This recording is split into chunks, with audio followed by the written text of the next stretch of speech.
tokoh yang namanya Zakir Naik. Sekarang sudah mulai turun, bukan naik lagi. Saya tidak heran dengan Pak Zakir Naik, itu hak-haknya dia sebagai seorang pendakwah Islam. Yang saya heran itu Kristen. Kenapa Kristen kok ya bisa terpengaruh hanya orang yang mutunya serendah ini, heran saya. Loh, saya ngomong gini kan boleh toh? Saya ngomong di audien Kristen kok. Memang untuk ukuran saya dia rendah mutunya. Kemana-mana ngomong cuman lancar bahasa Inggris. Yesus tidak bicara bahasa Inggris kok. Benar apa tidak? Dia tidak mau ngomong sepotong pun kata Ibrani, Aramaik, Yunani. Kok Anda percaya coba? Artinya apa? Ketika kita bicara tentang Pangeran Diponegoro, Anda pakai bahasa Jerman yang tidak sah. Diponegoro ngerti bahasa Jerman. Anda mesti bahasa Jawa zamannya Diponegoro. Kan gitu kan? Secara budaya juga seperti itu. Maka saya katakan begini. Ketika orang tanya, di mana ada ayat Alkitab yang mengatakan Yesus bersabda, akulah Allah, sembahlah aku. Gak ada kan? Gak ada. Kristen langsung bingung. Waktu bingung, siapa yang maju ke depan mendapatkan hidayah? Ini kan parah sekali. Lalu saya jawab gini, oh ngono kamu gak bisa jawab sih. Gampang sekali itu, kamu tanya balik. Di mana dalam ayat Alkitab dikatakan Yesus bersabda, aku bukan Allah, jangan sembah aku. Nggak ada Pak, berarti Yesus Allah, nggak ada. Oh nggak cukup itu, ya itu juga nggak cukup satunya. Pertama dilihat secara budaya dulu. Kebiasaan orang Yahudi itu jangankan kok sampai menyebut nama Tuhan. Nggak boleh itu. Itu lason hara. Lidah jahat menyebut nama tetragramaton itu bagi orang Yahudi. Ya makanya kalau orang Yahudi ada kata-kata Zihaviha itu mesti dibaca Hashem atau Adonai. Ya kan coba Anda lihat di YouTube itu kan banyak reciting the Shema in Hebrew kan ketemu. Anda tidak hanya ketemu dengan bahasa Ibrani model orang Eropa yang orang-orang Askenazim, Shema Yisrael Adonai Eloheinu Adonai Echad. Ini kan gaya-gaya Askenazim yang dari Eropa.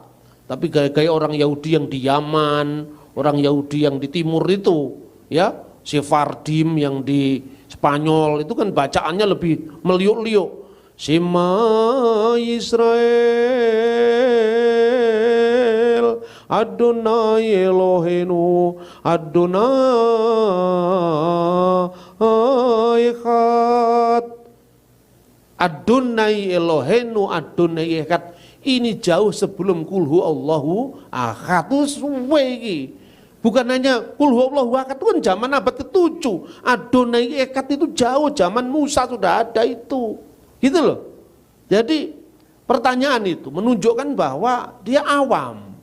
Jadi tidak ada orang mengucapkan kata sayalah Adonai, ini tidak mungkin, sayalah Yahweh, itu tidak mungkin. Tapi ketika Yesus ditanya, Yesus bersabda di dalam Injil Yohanes pasal 8 ayat 56 dan seterusnya 58 ya. Abraham bersukacita, dia telah melihat hariku. Hariku, apa yang disebut hariku di sini? Hariku ini sebenarnya Yom HaMoshiach, hari Sang Mesias. Karena kepada Abraham itu kan Tuhan menjanjikan, kamu akan menjadi bangsa yang besar, namamu akan masyhur, kamu akan menjadi berkat. Siapa yang memberkati engkau akan diberkati, siapa yang mengutuk engkau akan dikutuk. Tapi berkat yang terakhir, olehmu semua kaum di muka bumi akan mendapatkan berkat. Berkat ini diulang lagi ketika Abraham disuruh mempersembahkan Ishak putranya. Diulang lagi kepada Ishak putranya Abraham. Diulang lagi kepada Yakub cucunya Abraham. Semua kaum di muka bumi akan mendapatkan berkat. Itu diberikan kepada Abraham, kepada Ishak, kepada Yakub. Itulah sebabnya orang Yahudi kalau berdoa tidak pernah mengatakan Elohe Abraham, Elohe Ismail, Elohe Yakub, nggak pernah. Yang ada cuman Baruch atah Adonai Elohenu, Elohe Abraham, Elohe Yitzhak, Elohe Yakub. Bukan berarti Tuhan tidak sayang sama Ismail, tapi Ismail tidak termasuk di dalam messianic blessing, tidak termasuk dalam jalur messianik itu. Makanya berkatnya, doanya Allah Abraham, Ishak dan Yakub gitu loh. Abraham melihat hariku, artinya apa? Hari penentuan di mana olehmu semua kaum di muka bumi akan mendapatkan berkat, itu sudah dilihat oleh Abraham. Abraham bersuka melihatnya. Orang Yahudi tidak paham ini kan? Dan dia mengatakan apa? Umurmu belum sampai 50 tahun. Bagaimana kamu bisa mengatakan hal itu? Tapi Yesus bersabda, sabdanya demikian. Amin, amin, 2 kali diulang kata amin. Semua nabi bicara aminnya selalu bagian belakang. Hanya Yesus yang selalu mengawali sabdanya dengan amin, amin. Dan kata ho amin itu menjadi gelar Yesus dalam Wahyu pasal 3 ayat 14. Amin, amin lego humin.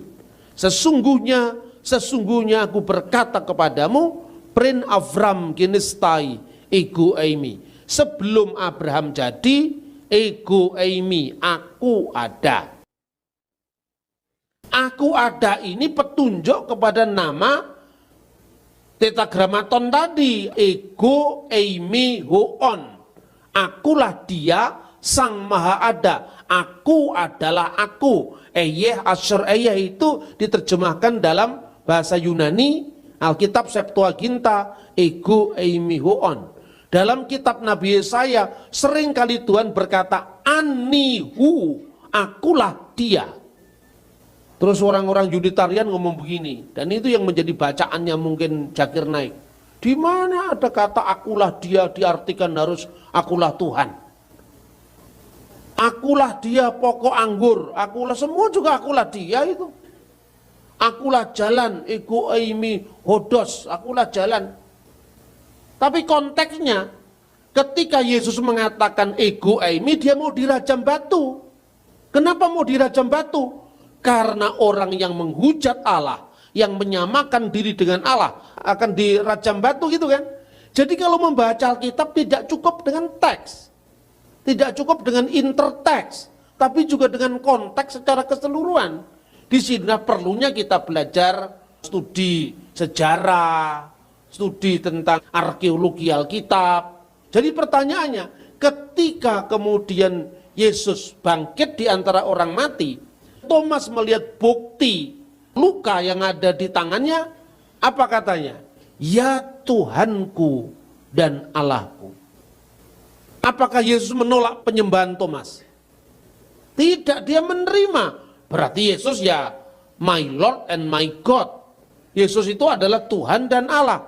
Tinggal pertanyaannya, dalam konteks apa Yesus disebut Tuhan, dalam konteks apa Yesus disebut Allah. Gampang sekali jawabannya. Sekarang pertanyaan, Yesus disebut Allah. Itu maknanya divine of Jesus Christ, the Godhead of Jesus Christ, lahutiyah al-masih. Apa artinya God? Apa artinya Elohim? Apa artinya al-ilah, Allah? Itu artinya sembahan. Segala yang disembah itulah Elohim. Segala yang disembah itu elah, Eloah, ya Elohim. Ya, kemudian kata itu muncul dalam semua Alkitab. Kemudian kenapa Yesus disebut Elohim? Pada mulanya adalah firman. Dan firman itu bersama-sama dengan Allah. Dan firman itu adalah Allah.